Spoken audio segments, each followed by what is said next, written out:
Welcome to the Adventurers Club of Los Angeles. I'm Rich Mayfield, member 1211, your programs chair for this year.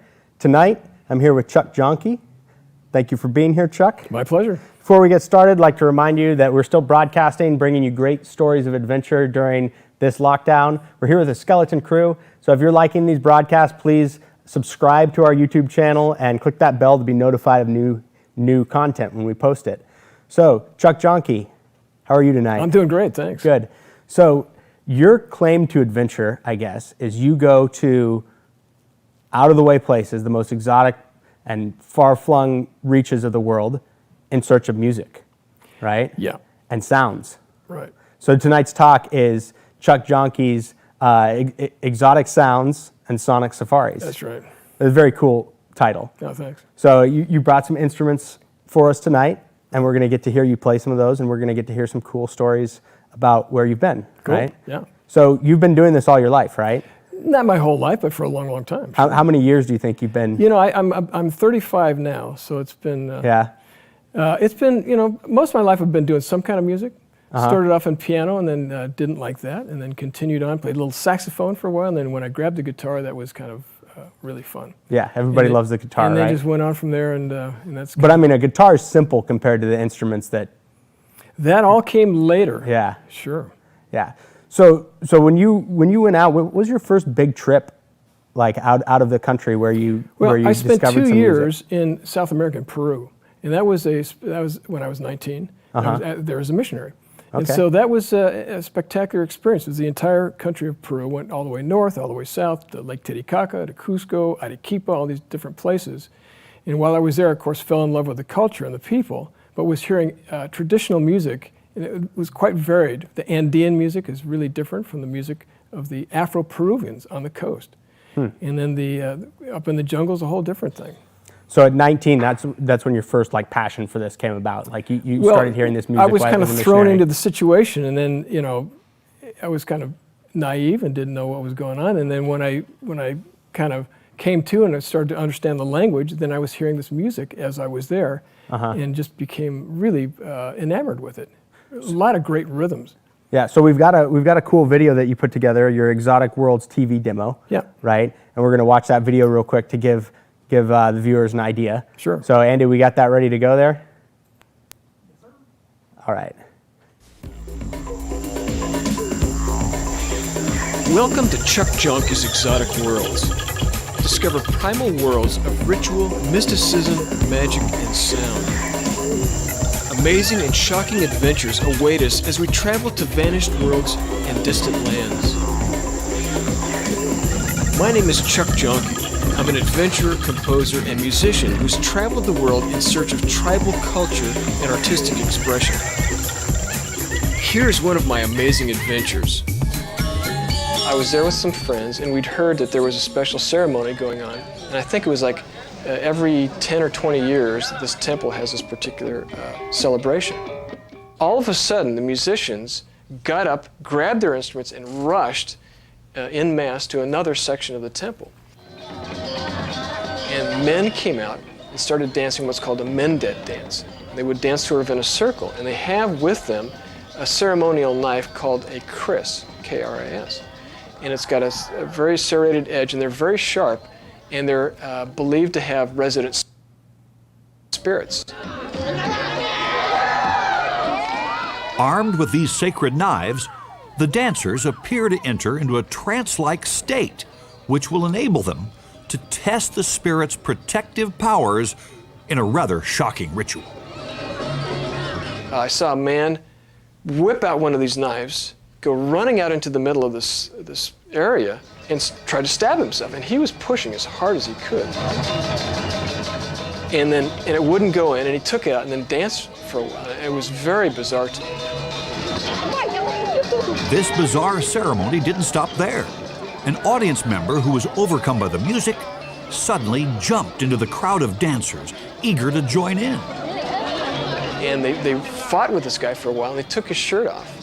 And then what do you do when somebody's gone crazy? You give him a knife. So he grabs the knife and he goes running off, and then he tries to stab himself. And these people are extremely strong. I mean, they work in the rice fields all day, and they're very muscular. The idea is that the spirit protects them, and the knife will not go in. And when they pull that knife away, there's like not even a mark on their body where they've been pushing as hard as they can. It's a little teeny pin-like knife edge. And although Chuck had participated in previous performances on his journey, he made the smart decision and sat this one out. So if you're looking for a way to make your trip just a bit more special or unique, Chuck Jonkey has some advice for you. I find that if you take a real interest in somebody's art, they really open up to you. They invite you into their homes, to their villages. I highly recommend that when you travel that you search out some of the culture, the music or dance. It'll get you into places that you couldn't normally get to. In southern India, dancers go through grueling hours of face painting to get ready for the amazing Kathakali dance. In the city of Cochin, master dancers tell stories from the Hindu scriptures using carefully rehearsed facial expressions, eye movements, and hand gestures. Want to know your future? This prophetic parrot selects the correct card that will determine your life's course. The holy man examines the card and then explains the important details.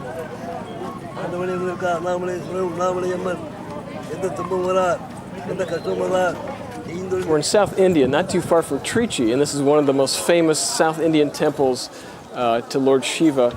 Many people come here to pay their devotions, and you can see that we're surrounded by many of the devotees. Gregarious and inquisitive, these kids love being on camera. Children sing their favorite school song for me.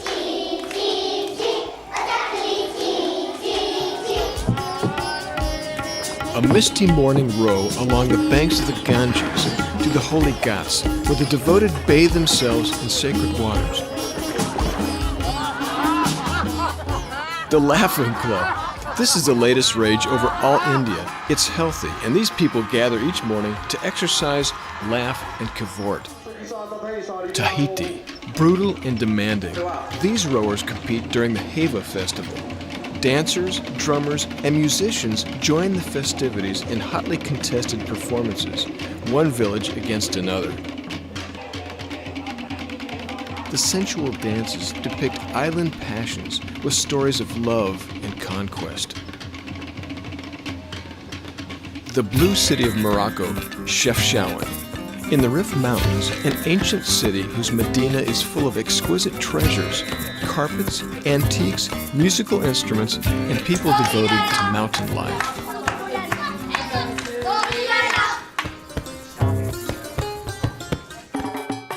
Rooster on the banjo player's head? My good friends of the Berber tribe of Marrakesh perform in an open field.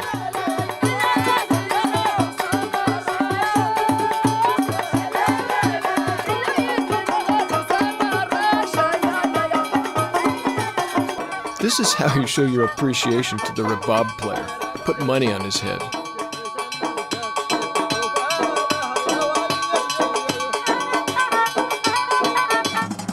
Ganawa musicians perform tribal rhythms and dances.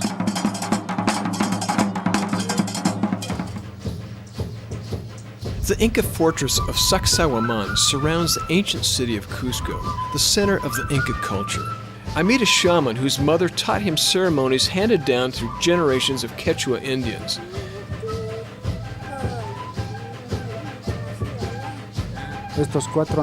Mario describes icons that represent sacred animals, such as the condor and puma. He offers to do a ceremony to Pachamama, Mother Earth. He takes well-formed coca leaves and begins to build a sort of sacred pie full of symbolic elements.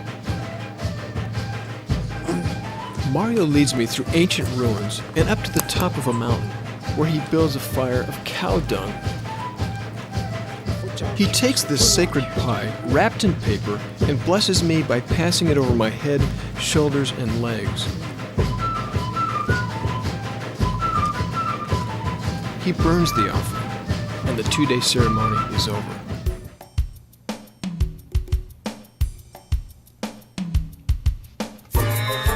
Chuck Jonkey's Exotic Worlds takes the viewer into fascinating new worlds of tribal life, culture, and experience.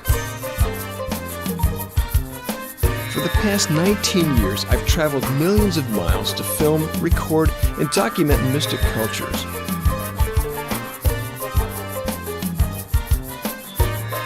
My Sonic Safari record label has over 80 CDs of music and sound created from these expeditions. Join me on an amazing quest of discovery. This 12-episode series will guide the viewing audience to experience the mystic magic of vanishing worlds and join them in ancient rituals and rites.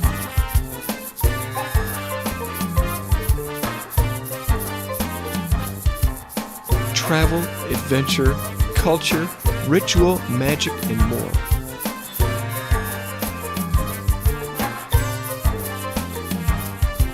Chuck Jonkey's Exotic Worlds has it all.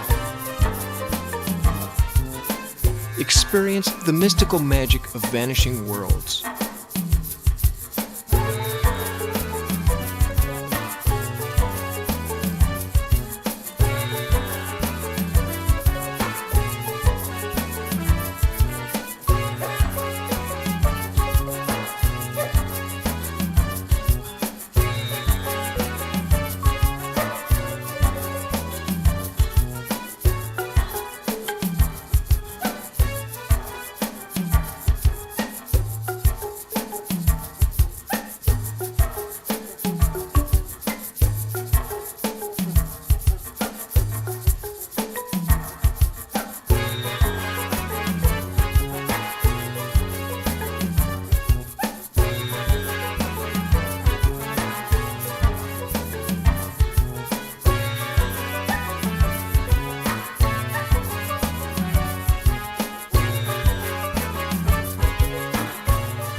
Wow, Chuck. That's quite an experience there. Yeah. So that was just a fraction of what you've seen, right? Yeah, sure. I got to say too, you got an excellent narration voice. Oh, I think the narration on that is excellent. But I mean, you went to the center of this culture, right? Of all these cultures, and you know, I think everybody travels for their own reasons, right? Some people go there for the food, but I think, you know, what I saw in that video is you're watching their not just their music, but the music is the culture, right? Yeah. Actually, the music is such an integral part of the culture. Most indigenous cultures, it's not just an entertainment. It's very ceremonial. It can be religious. It can be any important event of their lives. It's always part of that event, and there's special music for a lot of those. Right. So it really is the center crux of their culture. That's really cool. Yeah. So I got to ask, the thing that struck me first in that video was this knife dancing. And I know there's a lot of cultures that have some variation of a knife dance. But can you kind of tell me about, like, we got a little bit about that there were some spirits? Yeah, so in Indonesia, and this happened to be in Bali, but all throughout Indonesia, everything has a resident spirit. I mean, trees. Like every object. Objects also. Every object has a spirit that lives inside. And especially, for example, with the musical instruments, the gamelan, there's different types of what they call gamelan is the Indonesian word for orchestra. And usually it's metallophones, things you hit with hammers. But in Java and Bali, the big gong, they call gong agung, has a resident spirit. And they make offerings to that spirit so that it will perform properly. And I have, I mean, if you want to hear an experience, a very specific experience where that happened here in Los Angeles. Several years ago, I was invited to participate for an event, and we went to the Indonesian consulate one evening for rehearsal. And my good friend Pak Wenton, who's Balinese priest and also himself, but he's also a wonderful performer and dancer. They're rehearsing dance performance. He said, well, look, let's go down to the first floor and into the gamelan room, and we'll play with the instruments. So what we did is we went down the elevator. I was just me and the first two Indonesian guys, and we went down this corridor, nobody else in the building, opened up this door, and as we got into the building just a little bit, we heard this really loud sound of metal on metal. Mm-hmm. The two Indonesian guys got this frightened look and went running out of the room. So I'm standing there for a minute and thinking, what's going on? And all of a sudden they come back, speaking very animatedly to Wenton, who went over at the end of the room, and there was a gong, big gong agung, with a metal bracket holding it, sat down and started to pray, and then got up after a while. I said, Wenton, what was that all about? I said, well, Chuck, as you know, the gong agung has a resident spirit, and here at the consulate, they don't always make the proper offering, so it was making a noise. Really? So I heard that it was a very physical noise, and I've told that story more than once. And over at Cal Arts, they have a gamelan room there, and they have it's like 24 hours. Sometimes kids go in there and rehearse, and sometimes they fall asleep on a couch there. And more than one has told me that they've been woken up by the gong going off. Huh. So do we have a picture of some of these gongs, Andy? So I don't think we have a picture of them, but they're gigantic. They're about this tall and they're about this wide. I've got a couple of them. Actually, I have a whole set, but the very lowest pitch. So when these guys heard, they were walking down the hall, and when these Indonesians heard that gong, they knew that it was they knew something a pissed off gong, That's basically. right. So when you go to the Chris knife, now this is another experience that I missed by one day. So Puck Wenton, my good friend who teaches at Cal Arts the Balinese music and dance, and then also Javanese, but then Puck Choco is another master teacher that specializes in the Javanese court music. So both of them have done over the years many interesting things for the Consul General of Los Angeles. And this one particular consul said that, listen, next time you guys are back in Indonesia, I want to do something special for you. So they happened to be there, and I was there the same time, and I missed it by one day. So one evening in Yogyakarta, Central Java, a big limo pulled up for the two guys. They got in with the consul general and some others, and they drove quite a ways out of town. And it was a dark night, and they came to a cemetery. So they're in the cemetery, and they get out, and it's a beautiful night, and they start to pray. And after a while, they hear a noise, and something falls from the skies, and they take a flashlight out, and there's two Chris knives and some gemstones. So the idea is, theoretically, that they were prayed out of heaven. They fell out of heaven. They fell out of heaven. So now when they're doing this with the Chris knife, I see now, them, so what happens is, so they gathered up these Chris knives, and each knife, there's actually people that take these Chris's that go back 1,000 years or longer, and they have these collections that are really important to them. I've seen people weep just standing in front of a Chris knife because they're supposed to have such powerful spirits. So they took it to a shaman kind of a guy who specializes in Chris knives to figure out which one was for which fellow. So what he did is he took the knife, and it has a little teeny, the point is like that, and so he says a prayer, and he sticks it with one finger on a table. He holds it like that, and then he takes his hand off, and the thing is pretty much self-balancing. And it just goes back and forth a little bit, then it finally falls down and says, okay, this is the knife. The spirit of this goes to Puck Wenton. This other one goes to Puck Choco. So the next day I arrived, and they very proudly showed me their Chris knives that had come from heaven. Interesting. So there's a dance, this Mendet dance that happens. And there's several other dances where they have the Chris knife. They're not all trance dances where they go in and try to stab themselves, but it's a really revered knife and has a powerful... So I see them trying to stab themselves. I got to ask, does anybody ever succeed and actually end up stabbing themselves? Not that I know of. I can only say what I've experienced, what I've seen. I've not heard of that happening. Maybe they weren't so in tune with the spirit and the knife, and... Good question. Maybe so, I don't know. That's interesting. But I've seen other things. I've seen other trance dances that are, really interesting. It's a fascinating place, and it's full of interesting spiritual things that happen. It's ceremonies up the wazoo. They have hundreds of ceremonies every year. And when were you in Bali? I've been there many times. How many times do you think you've been to Bali in your life? Probably 8 or 9.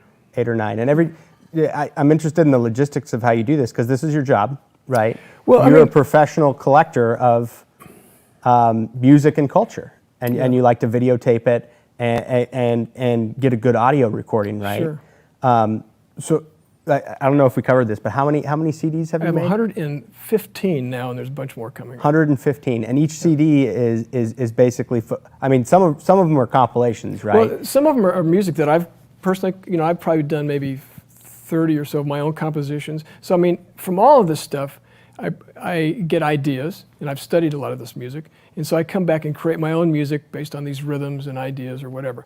But the traditional music I leave alone and just release it as is. So when I go into a village, I say, I want you to do ancient old music and give me the traditional music, and I pay them as well as I can and tell them exactly what I'm going to do with this. Mm-hmm. And it gets me into places. This stuff happens to me all the time. I mean, I may be in somebody's car sometime, and he puts in a little cassette or a CD or whatever. What's that music? Oh, it's from my village. I've never heard that before. It's called genjek. What's genjek? Well, genjek is this vocal, I call it vocal percussion. I mean, it's really wild stuff. I said, man, I want to go there. He says, okay, we'll arrange for it. Now, is vocal percussion beatboxing? Is that what that is? Well, I'll tell you. I'll give you an example. When we look under Sunda, so Andy, if you can go to the Sonic Safari music photos and video, if you find Sunda, this is an example of West Javanese, what I call vocal percussion stuff. And is it similar? I mean, we're going to hear it in a second here, but is it similar to beatboxing? No, and it's actually maybe the roots of some of this stuff. No, not exactly. All right, well, let's hear it. Okay. I think he's got it queued up, right?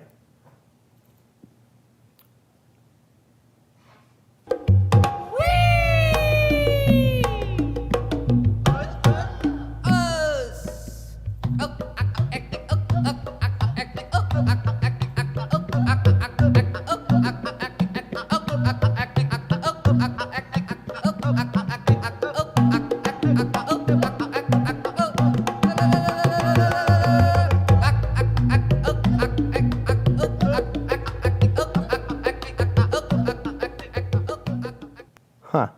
So it sounds like it's more in the throat. Yeah. We think about, Western, I guess it's Western, I don't know, who came up with beatboxing. Well, like it's more your lips and stuff like that. And you're using a microphone. A lot of that is what they call, when you get right on top of a microphone, you get very percussive sounds out of it that you just couldn't get if it was not electronically amplified that way. Right. And that's an interesting thing to say. Like, a lot of our music these days is electronically amplified, and that's a big part of it, right? Yeah. But I would say the majority of what you're doing is stuff that has to go unamplified, right? A lot of that music has never, ever been recorded before anywhere. And sometimes I've gotten pretty good. I carry a small digital unit with 3 microphones and little teeny stands. It has to go in the back of my backpack. So in my backpack, I've got to be able to carry the recording gear, a camcorder, still cameras, and whatever else I need. And you need to capture it at a professional level, right? Because you're here's making a CD. And like the last time I was out in before Papua New Guinea, I was in Banyuwangi. Banyuwangi is in eastern Java. When you go between Bali and Java, you end up in this little teeny town called Banyuwangi. And I'd heard of some really cool music called Gandrung. And I found this really good friend, Ekunu, maybe he's watching tonight, but he's a wonderful friend. He's a part of the government, and he knows all of the local groups. Mm-hmm. And I said, well, I'm interested in really fascinating, village music. And he said, and every day he'd pick me up on his little motorbike, and I'd get on the back of his motorbike, and we'd go flying up into the jungle, and you never know quite where you're going to end up. So, but usually he'd somehow communicate to them in advance. And when we got there, they were waiting for us. You have maybe 3 minutes to get stuff ready, and you're flying. You can't sit down and set up a laptop and all this other stuff. You have to throw it out and just make it. Right. And that's exciting. And I've gotten so many phenomenal recordings just doing that very thing. Have you ever lost anything? Have you ever forgotten to hit record or something? Or I mean, that's dumb. But maybe. Well, not very often. However, what has happened to me, when I'm out, it's kind of like it's like a magnet. I mean, this stuff just happens. And so once in a while, I say, I'm tired tonight. I just want to go out for a walk, and not take my backpack with my stuff. Inevitably, something some little group comes marching by, smacking on whatever, and it's like, oh man. So once in a while, something like that does get by me, but not often. Yeah, now you carry it with you. I carry it with me almost. All the I have time. some field recorder with me almost 24/7, but Right. if I'm out on the streets, yeah. And sometimes there's street musicians that you come across that are just like unbelievable. Yeah. So your first experience, you were a missionary, Right. Right, and then that kind of turned you on to the whole. I mean, it opened your eyes, I guess, to Yeah. all these exotic sounds that are out there. And you were a musician before. You went to Peru, and then you returned to Peru later. Yeah, right? I've been back quite a few times, and I went looking for example, the Afro-Peruvian music, which is, there was a fair amount. The slave trade, unfortunately, was a huge amount in South America, lots in Brazil, and certainly Central America. But in Peru, they have this really spectacular Afro-Peruvian music, which is to die for. And then, like I say, the Andean music is very cool, and they've got all the panpipes and the charangos, little instruments. And then the jungle is a whole different thing. So if you want, we can go to the jungle. I made a little music video, about 2 minutes, of the jungle Amazon. And this was after you've been back to Peru a couple times. Yeah, You did a so compilation. so that was, the mission was one thing. I didn't do a lot of recording it or Right, whatever. right. But then after that, I went back and then just really got into it. Now that last video though that you showed us, that was a demo for a TV show, Yeah. right? So I was pitching the Exotic Worlds TV show. I've got 5 finished episodes, and then we never really got it out there, and it's just kind of sitting there at this point. But I've got a lot of footage. And, It sounds like it's pretty good. I'd like to see it. well, I mean, I've shown a few things here at the club. So I've got one on Bali. I've got one on Cuba. One on Morocco is a great one, and then 2 on Peru was great. Well, let's see that Peru video, Andy. Yeah, let's go to the Amazon. You got that Amazon video loaded up there? Ready to go on that? And then also, eventually, I want to get to some of the stuff that you brought in. All right, here we go.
Wow. So did you shoot all that too? Not all of it. Not all of it. Yeah, but a friend of mine did some of that. But I composed some music. But that was over many trips. Well, I think that was just one trip, but I didn't shoot a lot of that. A lot of the Amazon. I mean, I've shot a lot of Amazon footage. That particular footage came from a friend of mine's expedition. Okay. And I said, look, I've got some stuff. I've got a whole bunch of stuff, and I've got this tune. So let's put it. So together. he had the video, you had the music, and you Yeah. put it together. It looked amazing. Yeah, thanks. Yeah. So that was you playing guitar? Yeah. So I played everything. So most of the stuff that I do, I play 98% of, almost all of it. So you have a pretty big instrument collection, I hear. Gigantic. What do you mean by gigantic? Well, I could fill this room easily. This room, this 4,000, what is it, maybe the 3,000 square I could foot room? fill it up, yeah. You fill it up with all your stuff. So, I mean, I have a lot of stuff in storage, and I don't have a place big enough to have it always up. Yeah. And I'm always creating new things. So you're picking up instruments while you're out? I pick up instruments when I'm there. If it's something unique and fascinating that I would use, certainly. And then I get ideas to build things. So I build lots and lots and lots of instruments. So I want to get you to play something that you've built here. Sure. What have you Well, built here's that we're an looking easy at right thing. now? So this is something that you can do with, on Sunday night I have Sunday night popcorn, right? And I have orange juice. So these are orange juice lids. So rather than throw them away, I thought, well, let's make some kind of a percussion instrument now. So this is orange juice lids.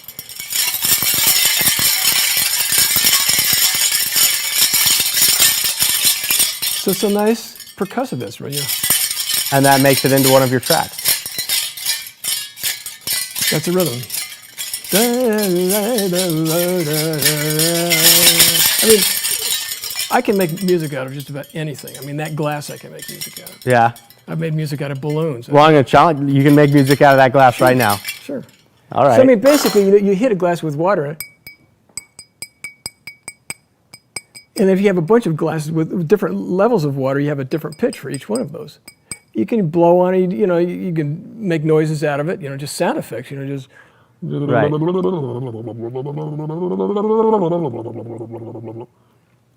So it's almost like, it reminds me of special effects from the movies That's or right. something. So Or Foley art. I love Foley, exactly. And so I do musical Foley. A lot of it's musical Foley stuff. Huh. So what about this? What's this drum? So this is, it used to be just a regular bongo, and I put a spring on it. And so this is what I call, it's like a thunder drum. And you can buy things like this, but not this one. Are we getting that, Andy?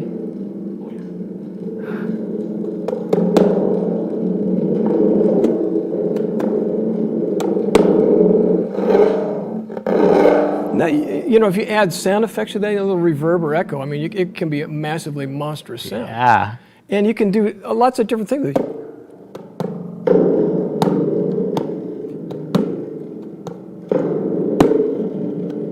See, that could be a rhythm track easy, and then you just add some stuff on top.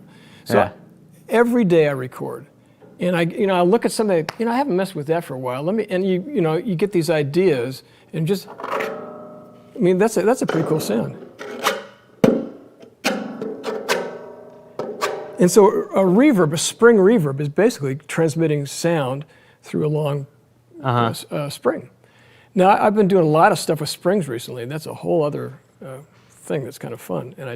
But I do have some photos of some stuff like that. But so that's what this is. So now, based on this, I heard an interesting story about Adventure Isle. Now, Adventure Isle is a Disney land in China, correct? It's in Shanghai. It's an attraction in Shanghai. So it's like we have in California, Disneyland, we have we have Adventureland, we have Fantasyland, we've got Tomorrowland and all that. So Adventure Isle is like an attraction, so basically, right? if Andy can find, there's a photograph of Adventure Isle and there's a folder there. So several, 2 or 3 years ago, I got this call from Disney Imagineering. And not too long prior to that, a friend of mine was working on an animated thing at the studios down there, and somehow or other my name came up. And they said, well, we'd like to meet him. So Your name came up because someone out there knew that you had thousands and I think of they'd used instruments and everything. some of my music in the park a little bit, some background stuff. They said, sure. So I went down there and had a really nice conversation and told them about what I did. And so about a few months later, I get this call saying, Chuck, we've got a little something for you to look at. And we got that picture of Shanghai. So I was shown this artist rendition of this thing they were going to call Adventure Isle. So it was a room. There it is, yeah. Yeah, so it was a room full of these executives, and they're introducing all these. I didn't know any. I knew the one guy that had invited me, but all these, vice president of this and that and this and that, and they're trying to impress me, which they certainly had. And they had in the desk a big pile of my CDs sitting on the desk, on top of which was my balloon music CD, which is kind of crazy. Your balloon music? Yeah, I did a CD, 1 hour's worth of music that we'll get into. With balloons? Using nothing but balloons. Played live, no samples. Anyways, so they said, we have this attraction we're building in Shanghai, and it's got a big, huge volcano, and it's got a village, and we've got this people, and a good guy that I met there, Michael Spudis, had written this whole idea of what the land was like, who these people were, this tribe, where they were from, what they believed in. So he created this fictitious tribe and even a language. He said, we need music for that tribe, but it can't be Chinese and it can't be African, it has to be something totally So new. basically it couldn't resemble any known... Right. Exactly. So they call in Chuck Jonkey the guy that has everybody's instrument plus a bunch of crazy instruments that he invented himself. The first thing I had to do was a 2-minute demo, and here's what I had to do in 2 minutes. They said, okay, in 2 minutes, this is what we want. We want to, first of all, establish a village ambience. Then we want to hear children playing and sing a song. And then there's going to be a crocosaur, which is this big monster-like thing inside of a volcano, go off, and then everybody's frightened, and then the priest comes out and sings, and then everything comes back to happiness in 2 minutes. So it's just so happened that I had a lot of stuff, and I had some cousins of mine come over, and I wrote a little piece of music and had their kids sing, and I kind of faked this language, and brought it back, and they said, that nailed it. You got it. So that was it was a little vignette, right? It was a little vignette. So like oftentimes what Disney does, I've noticed, is they'll have like little attractions. Like I remember the Anaheim Disneyland, they have the dentist's office, right? Mm-hmm. Have you ever noticed the dentist's office? I'm sure you're a sound guy. Yeah. Right? You're sitting there and all of a sudden, there's this dentist's office and, some lights go off or whatever, and all of a sudden someone's getting their tooth pulled or something. You know what I'm talking about? Yeah. So it's just like this little story that's in the background. Well, in this case, it was like they went full-on music. Yeah. And with vocals, I actually hired some children, who had a children's choir and had some adults, but I played almost all the instruments. And it was 5 hours of music. It was like 2.5 hours nighttime, 2.5 hours daytime. Had some great The Harringtons, Joe, Ben, and Roy Harrington are these guys that do fantastic background sounds. And they wanted, and I needed a jungle ambience, so they went off to the jungles of Puerto Rico and recorded jungles. And then we created little animal sounds or whatever. So I had to do the music to go along with that. Mm-hmm. It had to be interesting and unique. So fortunately, in my studies, rhythmic studies, I've done a lot of exotic rhythms, having studied the Indian system, which is spectacular. So most music we listen to is either in 4s or 3s. So I was doing 17s and 19s and 23s and things like that. Something that nobody does. Something that not many people do, a few people, but Yeah. not many. And then using instruments that aren't normal, and I actually invented or made a few for that. And then in some cases used non-traditional scales. They have what's called microtonal scales, which don't fit on our piano or our guitars. These are things that are flute scales or played on different instruments or even just vocal. It was a really fantastic experience. So then they flew me over there. So I did all the stuff here, and then we'd meet like every 3 months, and all these people, they'd fly in from China or whatever, and we'd listen to it to see if it was, going as they wanted, and they loved it. I mean, it was really, so then they flew me over there, and I gave them what are called stems, all these different tracks, and it was a soft opening, so we could go in at 10 o'clock at night, and then we had these guys that had already did submixes, and then we had speakers all over the place. As you'd walk through the village, it's a good thing that I got there because there's certain things I want to hear in different speakers and really refine the mix to where it's locked down. And that's going to be there for probably 15 years. Wow.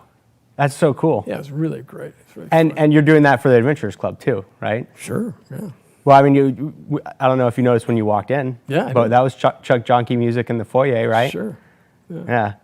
So if you guys are coming to visit the Adventurers Club, you're probably going to hear Chuck Jonkey's mix of music as you enter. Of course, if you wanted to listen to all of it, we'd have to sit down for 2 or 3 weeks to listen to every CD back to back. Yeah. Well, you do have a recording company, right? Sonic Yeah. Safaris is your... Sonic Safari Music. So if anybody's interested, go to sonicsafarimusic.com, and you can do downloads and all that sort of thing. And so the whole idea of Sonic Safari is to take you on an aural, A-U-R-A-L, adventure, and it could be, I've got space music. I love doing that kind of stuff. Once in a while. Oh, yeah. So I've got some space music, and I've got stuff, Amazon stuff, I've got tribal stuff, and I've got even rock stuff. If you want to hear a rock tune, I did a CD called Chuck Rock. Yeah. And if Andy can go to that, well, there's a one piece on there called Scooting that's a pretty fun tune. So what instruments while I was looking that up, what instruments do you have on this space track? Well, I mean, there's synth stuff. I do have synthesizers, but I like to create my own sounds with a synthesizer, and then with effects units, with echoes and reverbs and that kind of thing. You can get some really fun things, and even with organic sounds, you can make space. When I did my balloon project, I made a lot of sound effects, and I'm probably going to do a sci-fi balloon thing sometime. Yeah. Yeah. So we have Chuck Rock ready to go Chuck here. Rock. Let's listen to some Chuck Rock. And there's the covers on there if you can put that up. Yeah. Too.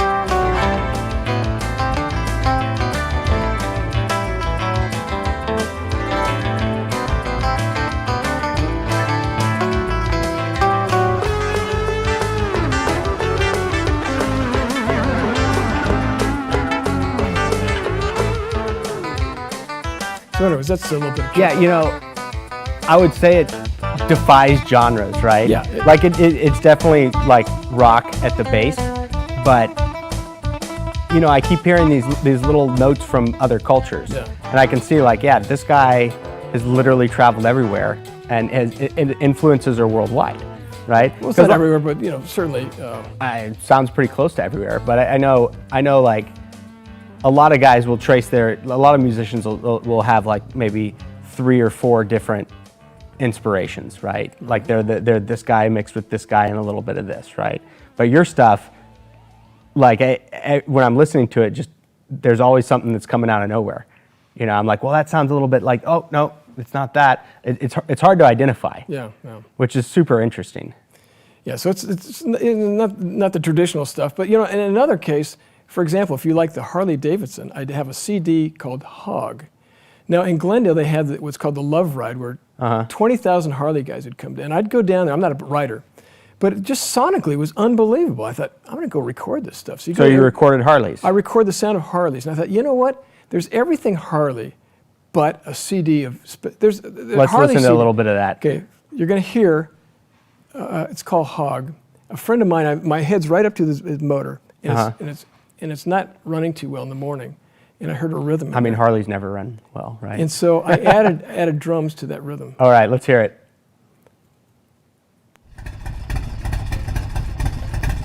So this is a motorcycle in the morning. Ah, there it goes.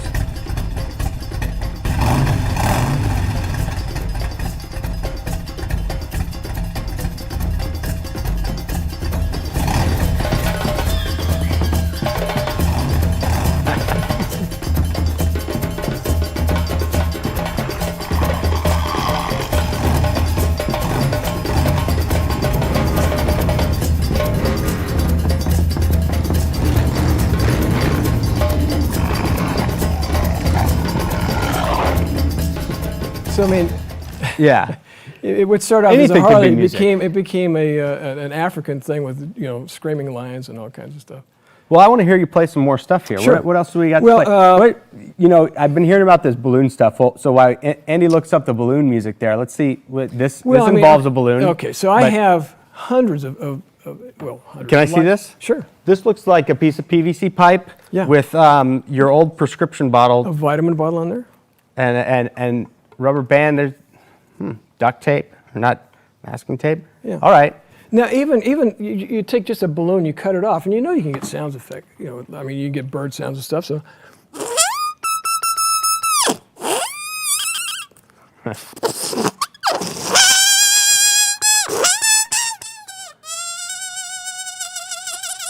Even kind of vocal type sound. So anyways, I made balloon harps, balloon shakers, balloon guitars. This is just one thing. It's kind of like I call it like a balloon saxophone type thing. All right. So just kind of a.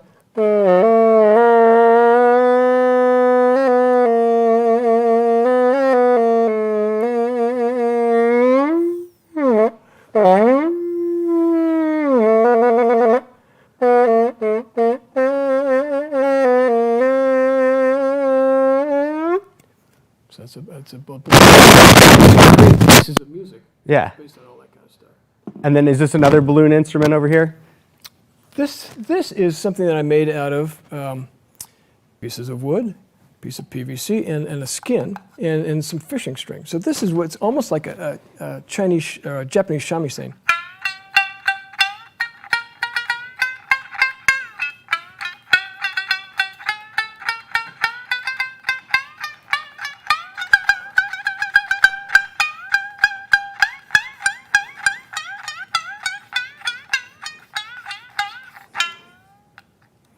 Just like that. Just like that. Wow. So anybody can make one. Yeah. I don't think anybody can play it though. Well- or compose it together like you do.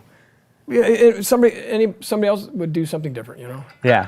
But it's just a really nice, snappy sound, and that's the key to this thing is a real live skin, a real skin. And what kind of skin is that That's on real there? thin. It's probably goat skin or something.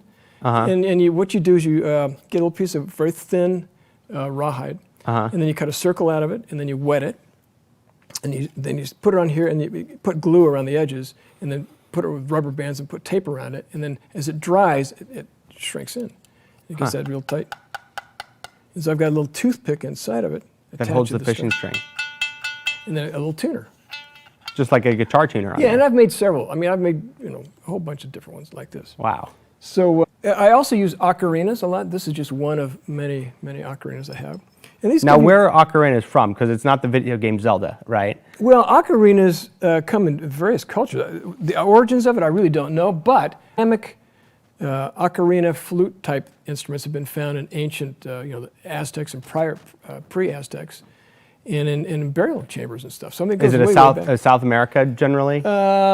Good question. I mean, there may be that I don't know, but I do know a woman, Susan Rockcliffe, who's made quite a study of the South American stuff. She's built a lot of things, and she's really great at it. But so this kind of thing, you just, got.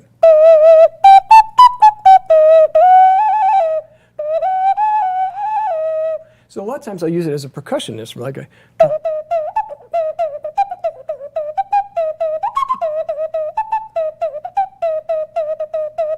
So you add that with like a little shaker. Of course, this is a shaker made of, from the Amazon, made of snail shells. Huh. And it's just really great organic sound there.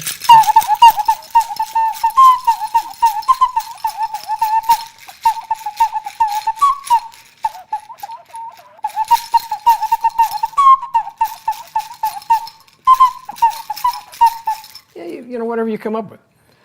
Yeah. That's amazing. So, do we have the balloon music ready to go? Like, we're shifting gears, but let's hear that balloon music. So that's a music video. So that goes for about 3 minutes. Music video, okay. So you actually see what. So let's do some background before we look at this. So, all right. This was all balloons. All balloons. Everything that we're about to hear is a balloon. Exactly. So we're not going to hear any drums or anything. No. Well, balloon drums. Balloon drums. So what a balloon drum? For example, you get like a mailing tube, cardboard mailing tube of various lengths. Stretch a balloon on the top of it, and that becomes the drum head, and the length of it determines the pitch. So you can have a pitched drum with a balloon. So how many distinct balloon instruments did you make for this? I made bunches of them. I made like what I call a balloon oboe, a balloon guitar, balloon harp. So a balloon harp is like a piece of plywood, a big balloon, which is a resonator, and then you stretch long rubber bands over it, and then each rubber band now becomes a string, and then you put little pieces of dowel where it hits the rubber, where it hits the balloon to make it longer or shorter. So I had like 4 pitches. So that became a balloon harp, a balloon bass. And even those stretch things that you do for exercise, those can be, I use those. All right, let's listen to balloon music now. Let's hear that. Let's see this video.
That's got to be the craziest, trippiest shit I've ever heard. Like, I thoroughly enjoyed that. That was, Well, you need to hear it with big speakers. I mean, the way I record it and intend it is a massive sound. You get this big, huge, organic bottomy sounds with these things. That's nuts.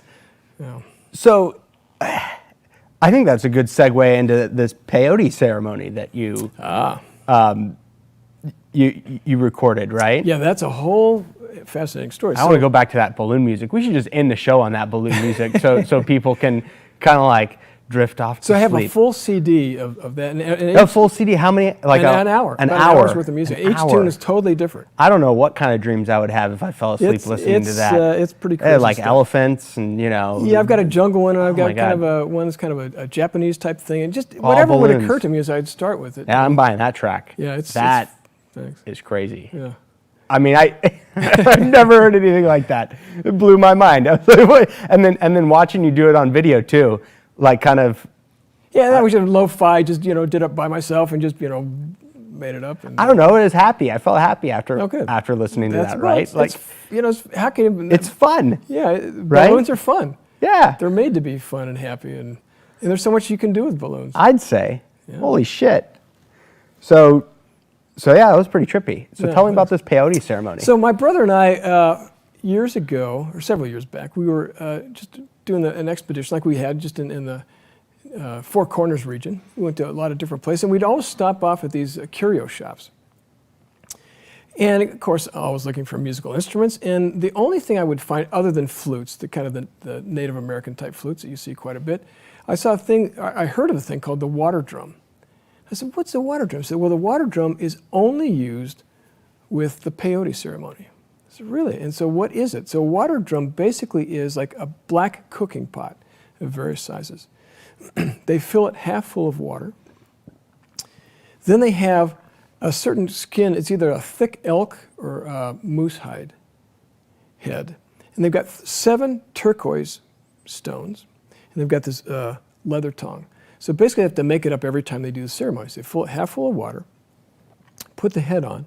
Then they take these 7 turquoise stones, and then the way they tie it on, you flip it over, it's a Star of David. Now, and that's all got to be symbolic, but where that comes from, I really don't know, but it's pretty fascinating. Mm-hmm.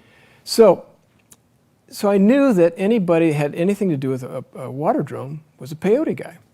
So a few days later, we were in another shop, and here was a native guy, buying a head for a water drum. So, I'm walking around, and I walked up to him and said, hey, I don't want to bother you, but man, I'd really like to, I'm a musician, but I'd love to record a peyote ceremony. And he didn't say a word. He just he kind of ignored me. And I thought, okay. And at that time, they were kind of giving the Native Americans that were doing peyote a bit of a hassle. And so I could have been a government guy or who knows. So I just kind of hung around and thought, man, so he finally made his purchase and then went outside and got into a truck. I think his wife was there. So I followed him outside. I said, look, I really don't want to bug you, but I'd love to record one, and I'll give you $200. Well, I didn't have $200, but I was going to get it if I knew. He says, and I figured that was the only way I was going to get it. It's just offer. Said, okay. So he said, okay, here's where I live. Come in a couple hours. So I had to go to a bank and get whatever and get some money out. So we went out, and it was in not far from the Shiprock, New Mexico. You could see off in the distance. So behind his house was a big, huge teepee. And so we pulled up, and he had inside the teepee, we got in there, myself, my brother, actually a friend was with us, a guy who does audio engineering. And he and 2 other men and a child were in there. And they set up, he was building the water drum, and then they have what's called an eagle bone whistle that's used only for the peyote ceremony. And then they started off on this thing. And so basically, it's fairly simple music. He starts off with the drum just gong, gong, gong, gong, gong, gong, gong. As he tips it, the water slaps. It goes gong, gong, gong, gong, gong, gong, gong, gong, gong, gong. So you're just kind of sitting there waiting to see what happens. And they've been smoking it. Right. So that's how they took the peyote. And then after he gets into the mood, the lead guy starts chanting along with it. And so basically we did like, I think 9 peyote songs and over this period of amount of time. And do we have a sample of that? Yeah, we do. All right, let's hear that sample, Andy. Okay, and then there's a cover on there if you can put the cover up of the CD. Yeah, just put the cover up for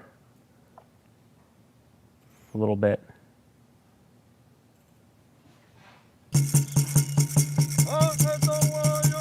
So this is that drum. Yep.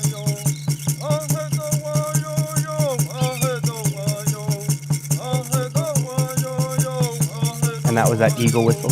Well, no, I spiced it up a little bit. I'll tell you when I do this.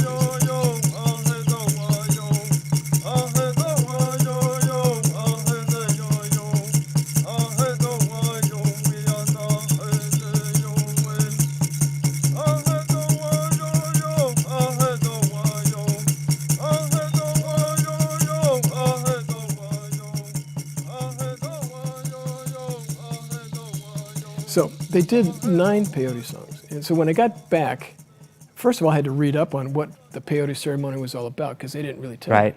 Now, okay, so when you went into this, did you know it was about drugs? Well, I knew what peyote was. Okay. I didn't do it, but you knew, but yeah. But in this case, they're not partying. I mean, this is a ceremonial thing. Yeah. And it's like a prayer. So each peyote song was like a different prayer to a different. It sounded all the same to me. So when I got it back, and it sounded really good, and it was very well recorded. Once again, all the stuff, if you hear it on big speakers, it's pretty powerful. Uh-huh. But they sounded very similar. I thought, okay, I'm going to make each one as if it occurred in a different location. So in one case, I have like kind of background of forested area. In another case, and I add the eagle screech just. So, but what is the whistle that you were talking about? But he blew the whistle in there. You didn't, in this particular instance, you didn't hear it. But yeah, he. What's that sound like? It's just kind of a high-pitched little whistle thing. Huh. It's an eagle bone, and only Native Americans can have eagle feathers and anything to do with something like an eagle. Yeah. Well, you can buy them, right, from a Native American? Maybe so. I think you're allowed to buy. But, okay. Yeah. But 2 of those songs were used in the Doors movie. Oliver Stone's when he did the Doors. Really? There's a scene where Jim Morrison's hallucinating and he's in a Native American thing or whatever, and 2 of those songs are playing in the And then it transitioned into the balloon music. No. That would have been good. That would have been great. Yeah. Here goes the Doors, That's right. They start in a peyote ceremony, and all of a sudden, like a balloon floats by, and there's the balloon soundtrack It hadn't there. been done yet, so that would have been fun. Wow. So what about these 2 big drums behind us? What are we looking at here? Okay, so let me talk about. Yeah, where are these from, first of all? I made these. You made these? Yeah. And where were you inspired? Well, in this case, these are, it's basically Sonotube. Down the street from me is a concrete place, and Sonotube are these cardboard tubes they use to pour concrete in for making freeway pylons and stuff. So I was walking by there one day, I thought, hey man, those would be great drums, and they get really massively big. I mean, I've got a whole set of drums that are like, the biggest diameter is like 36 inches, but it's like about this tall, and I put real skin on those. So I have, and that's the same process. You wet the skin and you stretch it. Yeah, and in this case, it has to be thicker skin. Yeah, that's what I. But you band it, and then when it dries, you don't have to band it anymore. Just kind of. No, however, especially with the biggest one, if it's a rainy day, it won't sound at all. On a day like today, where it's hot, no problem. It sounds great. So and for like a regular, like a session drum or whatever, it wouldn't work because they're going into a cold studio and there's an AC and stuff, and the pitch will go all over the place. But that's what I love because this is organic, and it could be in a recording. If the temperature varies a little bit, that sound's going to vary a little bit. But hey, man, that sounds great. Yeah. That's what I want to sound like. Yeah. And that gives you, because so much of today's music, lots of it is all sample based. So every time they hit that key, it's pretty much the same sound. Exact same over tone. and over again. Yeah. And it's way too precise. That's what really irritates me when I hear a lot of dance stuff. And especially when they go, it's like, tick, tick, tick, tick, tick. It's like a metronome. I mean, it's like a computer. It is a computer. And there's not a lot of life to it. So when I went to India and came back, I started studying Indian music. I went to see Ravi Shankar, who was spectacular, and one of his fellows, a good friend of his, Harihar Rao, became my teacher, and I studied with him years, the rhythm system called Tala, and then played sitar and then a little bit of tabla. Now, the rhythm system is very mathematical, and as far as I'm concerned, the Tala system of India is by far the best way to study any kind of rhythm on the planet, because before I'd studied This Brazilian, was the tallest system. tallest system of India. Yeah, so it's basically numbers. So you can they think of a rhythmic cycle. It's like in a rhythmic cycle, 16 beat cycle or 17 beat cycle or 5, whatever. And so it's very simple manipulation of numbers. So one of the first things and I can show you how to do it right now, my teacher taught me is how to divide. Now 16 is a fairly easy number. So one way to do that is 12 plus 4 is 16. You take the 12 and you divide it into 3 sets of 4s, right? So you have 3, 3, 3, and 3. That's 12, right? So you have 3, 3, 3, and 3. That's 12. And then you add 4. So you have 4 sets of 3 and 1 set of 4. And then you start mixing it up. You put the 4 in between here or in between here. Now I'll show you how you do this. So you clap. This is the kind of thing that you do when you learn this stuff. So you go 1, 2, 3, 4, 1. So that's my basic metronome. Against that, I'm going to do 16. Here we go. 1, 2, 3, 1, 2, 3, 1, 2, 3, 1, 2, 3, 1, 2, 3, 4. So I just counted 16 by 3, 3, 3, 3, and 4. So then you can start manipulating and put the 4 in different locations. And then you can do it at different speeds. Here's singles, that's double speed, then I'll do quadruple. 1, 2, 3, 2, 3, 1, 2, 3, 1, 2, 3, 1, 2, 3, 4, 1, 2, 3, 1, 2, 3, 1, 2, 3, 1, 2, 3, 1, 2, 3, 4, 1, 2, 3, 1, 2, 3, 1, 2, 3, 1, 2, 3, 1, 2, 3, 4, 1, 2, 3, 1, 2, 3, 1, 2, 3, 1, 2, 3, 1, 2, 3, 4, 1, 2, 3, 1, 2, 1, 2, 3, 1, 2, 3, 4, 1, 2, 3, 1, 2, 3, 1, 2, 3, 1, 2, 3, 1, 2, 3, 4. So the 1 always lands down on a downbeat.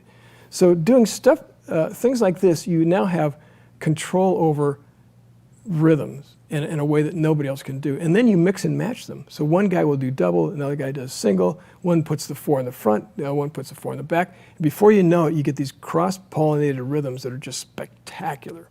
So that's how I would do, like for the thing for China, for China, a 17. Well, 17 is, one way is 5, 5, 5, and 2. So one way to divide 5 is 3 and 2. 1, 2, 1, 2, 3, 1, 2, 1, 2, 3, 1, 2, 1, 2, 3. So that's 3 sets of 5, then 1, 2. So I just did 1, 2, 1, 2, 3, 1, 2, 1, 2, 3, 1, 2, 1, 2, 3, 1, 2, 1, 2, 1, 2, 3, 1, 2, 1, 2, 3, 1, 2, 1, 2, 3. That's 17 time. So I can play that on the drums or any instrument or any melody, or you can dance it. And that's what they do in India. They take these really exotic rhythms and rhythm patterns, and they put them to music and dance and other things. Yeah, because it seems like in Western music we don't have that many varied rhythms. Like we have a little syncopation here and there, you hear the same stuff over and over and over again. I mean, there's some great beats, but man, there's a world out there that a lot of people have not explored. There's that famous Under Pressure versus Vanilla Ice. Right. You know that? That one? Right? Yeah. And a lot of, they use these samples, here's a rhythm sample, or, it's just. But I mean, it sounds like, that rhythm system, and what would you say it was again? Tala system. The Tallis?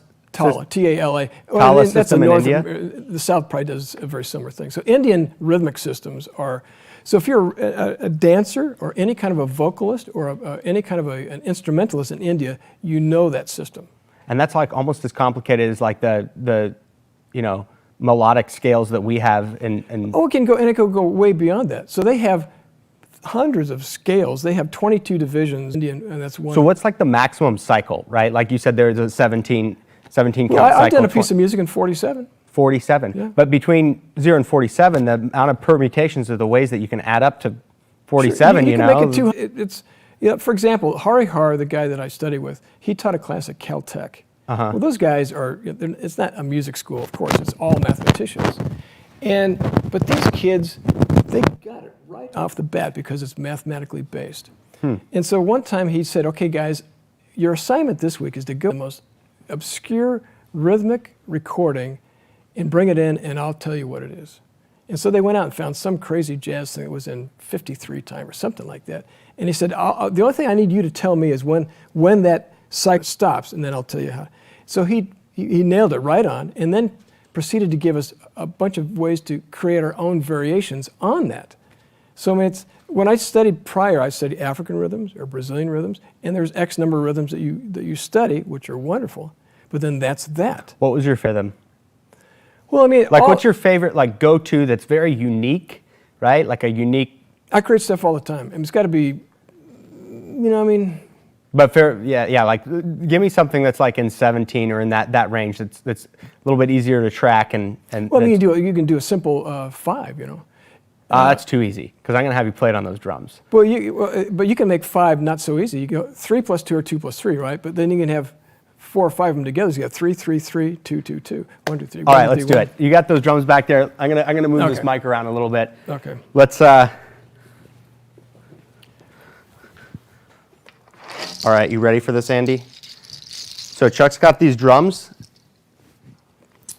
Okay, so one thing about these drums, actually, is that these are wood tops. They're not skin tops.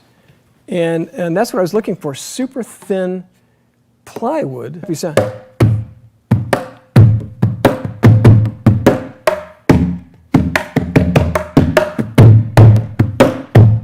I mean, so it's a great sound to begin with. So, I mean, for example, if we wanted to do, like I was just doing 3, 3, 3, 2, 2, 2, 1, 2, 3, 1, 2, 3, 1, 2, 3, 1, 2, 1, 2, 1, 2, 1, 2, 3, 1, 2, 1, 2, 3, 1, 2, 3, 1, 2, 1, 2, 3. All right, now hit one of those 17 beats. So 17 would be, okay, you could do 3 sets of 5, 1, 2, 1, 2, 3, 1, 2, 1, 2, 3, 1, 2, 1, 2, 3, 1, 2, 1, 2, 1, 2, 3, 1, 2, 3, 1, 2, 3, 1, 2, 3.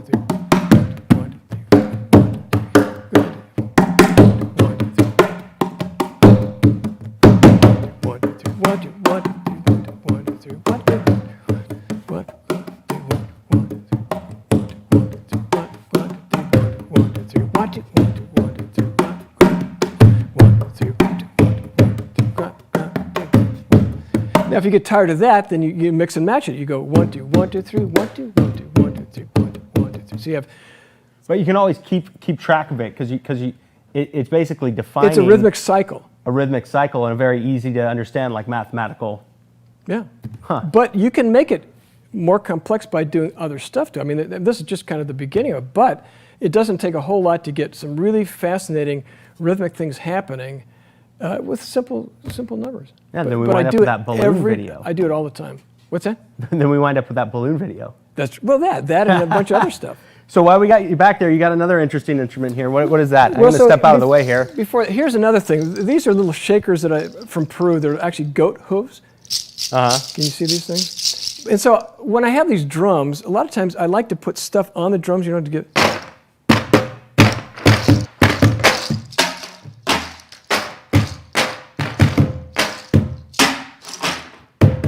Or you can take like a coin or something. I don't know if anything. You can put little rattly things on. Right, like these. What was this, orange juice top? Yeah, orange juice can. Yeah, that'd be fun.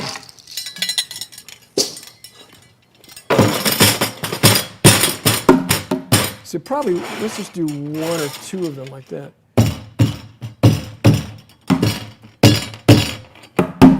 I've got stuff, you know, I use dental floss a lot, so I take dental floss and tie a couple beads on it, and away you go. So what else you got there? So this thing here is what's called a wind wand. And I had purchased one. I didn't invent it, but I made this one.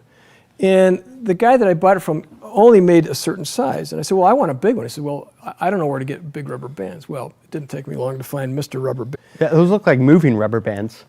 I don't even know where, you know, this guy just had this stuff. They weren't cheap either.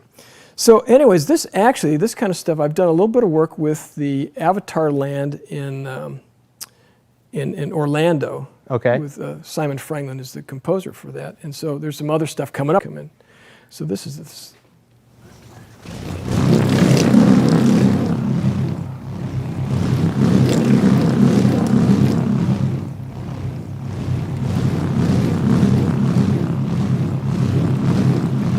Now you can get variations on this by moving this thing in the middle. So let's say we move it up or down a little bit, and you're going to get different sounds. So this will sound different.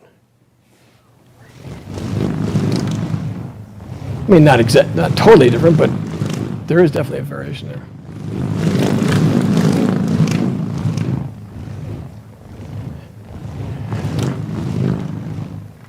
Now, where is this instrument from?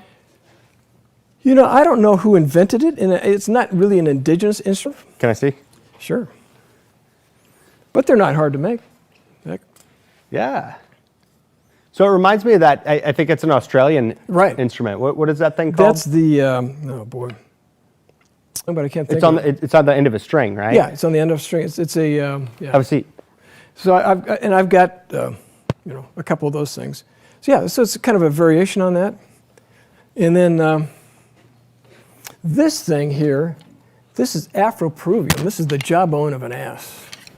An ass. That's as right. in a mule slash. Yeah, right. Okay. So this is using. Okay. Here, let me turn this mic around. Keep going. You can also use it with the.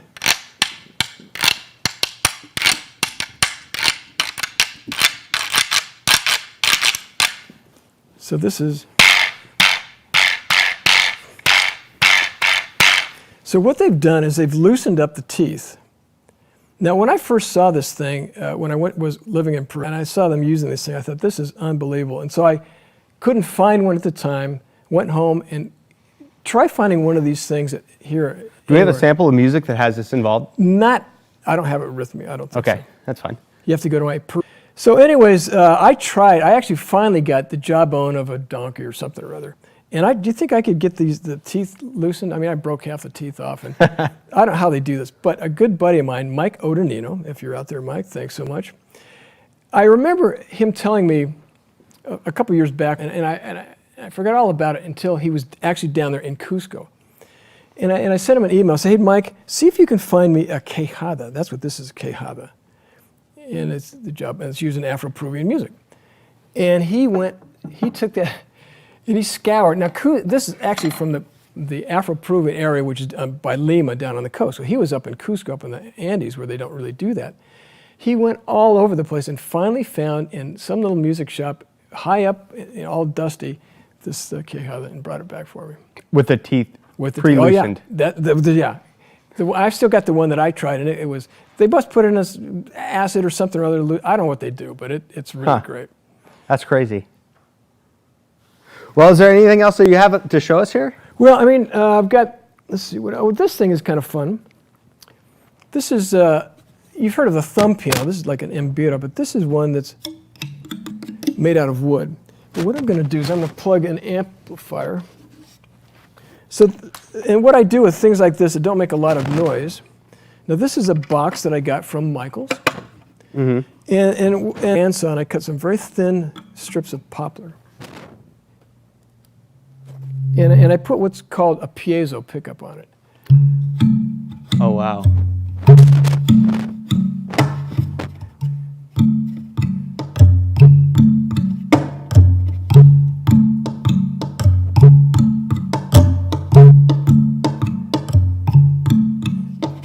So piezo is actually not like a guitar. Well, nylon string guitars have piezo type things. It's a little round disc. You can buy them for about 50 cents. And it doesn't work on magnetics. It works on just the vibrations. Right. And so you can put anything else on here and it'll pick it up.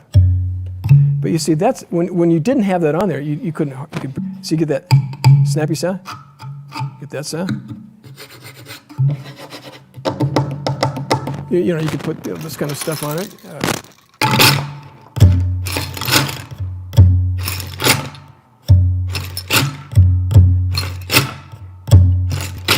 So there you got a piece of music. Sonic Safari. Sonic Safari stuff. So I also have a guitar that I brought. Where did that guitar go? It's in the back. Let me go pull that thing out and I'll plug it in. That's a very unique instrument. I just finished. So, you know, before you do that, what's the beam? Because you got a photo and some audio of the beam. Yeah, so we have, the beam is really cool. That's an 8-foot piece of wood with the thickest non-wound string on it from a piano. And you'll see a picture of it, but then the track is an awesome. So you show up, if you put the picture up and then play the audio, you get a really cool All sound. right, let's go for that. And why don't you find that guitar while that's going, and I'll sit back and listen to this Sonic Safari.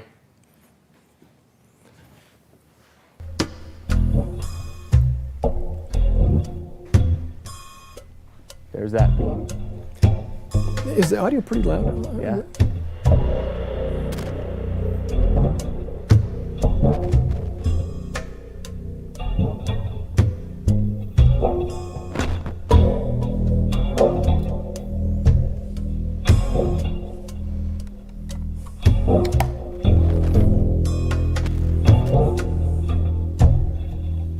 So what we're listening to is a custom, Yeah, I built almost it. like a custom piano, but 4 strings. Yeah, but you hit it with like a mallet or with your fingers. And then, of course, I added these drums to it. But when you hear this with big speakers, man, I'm gonna go home and listen to some of this it stuff. blows your head off. It's like really awesome stuff. So this just looks like an electric guitar that you have here. Yeah. How is it? I mean, everything that you've showed us so far is crazy. Oh, yeah. And you've chosen to end on an electric guitar. It looks like a normal electric guitar. Okay. Is it more So than should we just turn that track off and then Yeah. get onto this? Let's do that. Okay, so this started its life, okay, as just a funky Yamaha guitar with really bad pickups and a neck that I wasn't too interested in. So I gave a good buddy of mine the neck and all the electronics.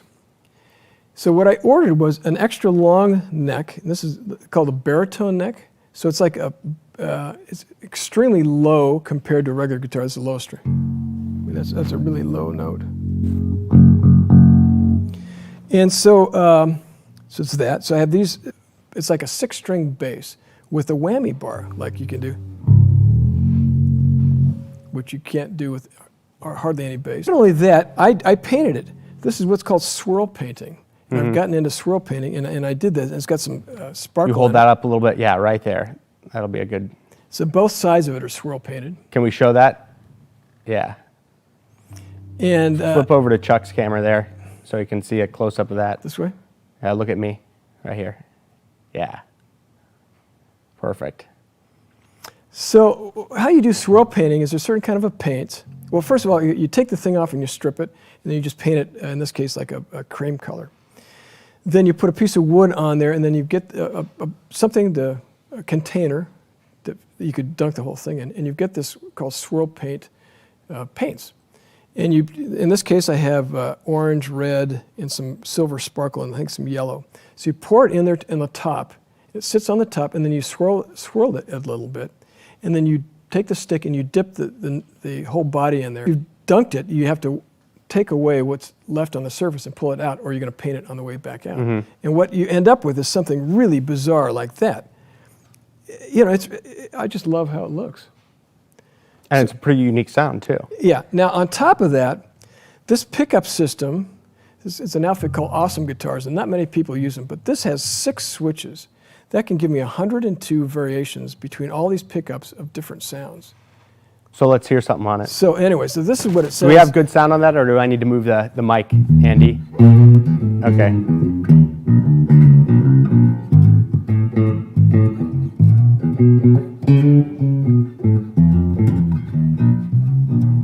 So I mean, with this one, you can do like a nice little bit.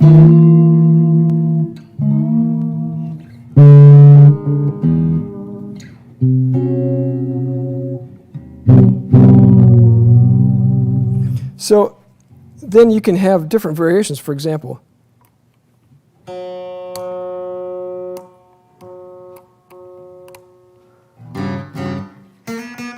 so now it becomes really skinny. Yeah.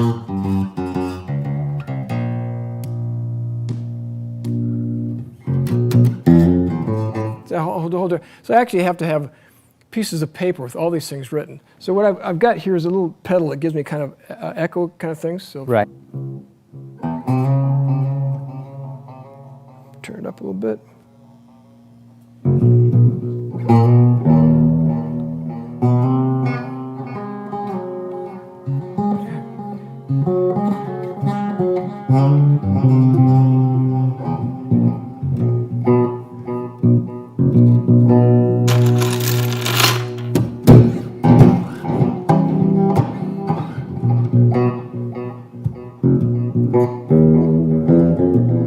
So I can, sit here all day long. Yeah. Usually, this is a stereo effect, so I've got 2 amps, goes back and forth. Uh-huh. And when I record stuff, I record multiple tracks, so I have This thing has two outputs to the mixer, two outputs to different amps, and then one direct to a mixer. Anyway, so you end up with the same thing, but you can get these really massive sounds. Right. So that's what I use for this thing. So it's a really unique piece. It's a long neck, gives me different variations, electric instrument, and it's one of my latest creations. That's pretty cool. So Sonic Safaris, we go to sonicsafaris.com, is that correct? Yep. To see your stuff. What else? What do you want to plug while you're here? You've got over 150 CDs, so yeah, I mean, if anybody who wants to go and buy one of your CDs should. I'm probably going to go buy that balloon one. Yeah, go to Sonic Safari Music. And then also, if you go on YouTube, a lot of the stuff is just on YouTube. You just listen to it. I don't think you can download it on YouTube. But, everyone's got a whole story behind it. I've got I can give you a story about each one of those recordings. Tahiti is a spectacular one. That's all Tahitian music. Danny, I spent a month with Danny Hazama in Tahiti, and he was part of the Heva, which is a big dance festival. And he got me a press pass. I went there and I paid these guys and got some great recordings. And he did the cover photo of that CD. Do we have a Tahiti up on there? That's the... So this is a festival that you went to with Danny, who's also a member of the club? Who's a member of the club. And then so I created this whole CD of Tahitian music, which is really great. All right, let's hear it. Sure. So if you can, and that picture just nailed it, the whole spirit of Tahiti.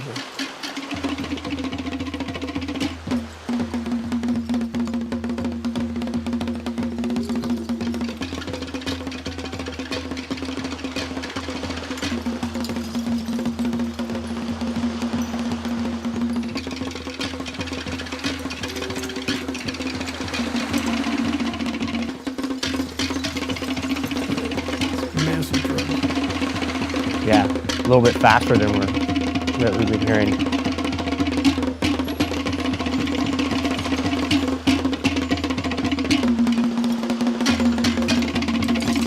They get like 50 drummers and 100 dancers. It's like really high energy. These are interlocking parts using what's called a Peyote drum. It's like it's a wood, it's a hollow piece of wood.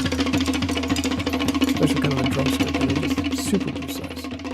These guys are awesome players. I mean, and you cannot be offbeat by a millisecond. Right, because you're playing with other drummers. You're playing with other drummers. There's no other, that's a really unique drum style there's no other place that has it quite like that. I mean, each place has some really interesting places, or stuff, but Tahiti is really unique. Wow. Yeah. So what we like to do at the end, Chuck, I didn't mention it, but people are watching live, right? And something's in the comments. Sure. So we asked Andy to pull out some of the good questions that we've got on that question comment feed there. Do we got any good questions up there, Andy? All right. Working furiously. All right. Yeah, chat is blowing up tonight. Want to do a few quick shout-outs before people start sending in their questions. Rock Roll, thanks for joining us. Jeffrey Goddard, Go Chuck Go. All right, Chuck. Yeah. Good to hear from you. Ken H, Ken and Glory in the house. Looking forward to this. Glad you could make who else? First question comes from Jeannie AFS, which is, what was Chuck's first experience with music? Additional mentor. Well, the first experience with music in general was just a little teeny kid playing piano, but it wasn't a great, my mother just got me piano lessons, and it was okay. But the one that really inspired me was probably my little guitar teacher. But the artist, I loved Jimmy. I saw Jimmy twice. I mean, that was phenomenal. A lot by Ravi Shankar, that style of music. I own one of his sitars, which is really pretty cool. And then in the whole rhythm thing was with Hari Har. But I've been really blessed. Man, I've had, I think, the greatest teachers. A guy named Spud Murphy, called EIS system, Equal Interval System, which I was introduced through a pretty famous guitar player. Because I kept asking him compositional questions. A guy named Ted Grain, he was a fabulous player. He says, Chuck, I need to turn you over to a composition teacher. There's lots of composition teachers, but fortunately, he turned me over to who developed his own 12-book system called EIS, which to me is spectacular. And then the microtonal world, a guy named Irv Wilson.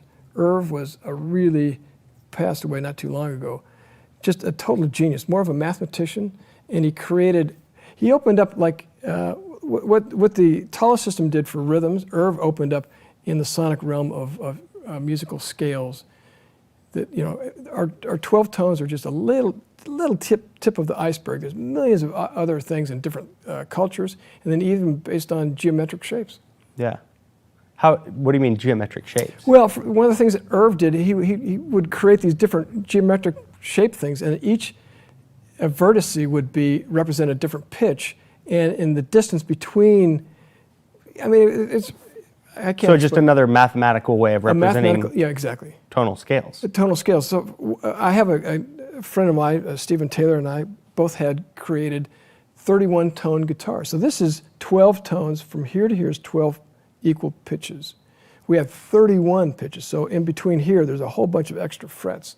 So what that means, you now can get sound like na na na na na na na. It's not just like a half tone. You've got a quarter. You get lots of stuff in between, which is it gives you freedom to do things that you could never ever do before.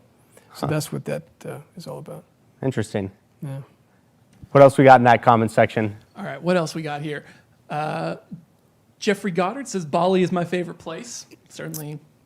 Bali, you know, it's funny because it is it's one of the richest culturally of any place that I've visited. I keep going back there, and every time I go, I find new things. Everybody either seems to be an artist, a dancer, a musician, a carver, and they're just the sweetest people, really nice. And the caliber of art, I've had several guitars carved there. Their carving skills are best in the world, I think. And they're just amazing. And other places I've been have great art, but Bali is just full of stuff. It is really full. So definitely take a trip to Bali if you're into that. Oh yeah, Bali is great. But you have to go looking. I mean, you don't have to go far because everybody that works at these little hotels, they've been invited to many ceremonies, many ceremonies. Cremation ceremony. I once witnessed the cremation of 250 bodies. That's a whole, but it's not gruesome. It's really pretty fascinating. It's more of a celebration. Yeah, I witnessed a Hindu tooth filing ceremony, which was really unique. I heard about it, but I'd never seen it. I was like right on top of the person getting filed and filmed it. And Wow. Yeah. That's crazy. Yeah, so that's a cool place. Well, Chuck, thank you for coming by tonight. Thanks we really so much, my appreciate to pleasure. have you in. It's always a pleasure and so interesting to see all the stuff that you bring to the thanks for table having here. So for our viewers out there, we'll be here next week at 7:45 on Thursday. We have Mike Escamilla coming, who is a stuntman, and he's done stunts all around the world. It's going to be a great talk. So we hope to see you there. Thank you for watching. This is Adventurers Club of Los Angeles, and I'm Rich Mayfield, member 1211. Good to see you guys.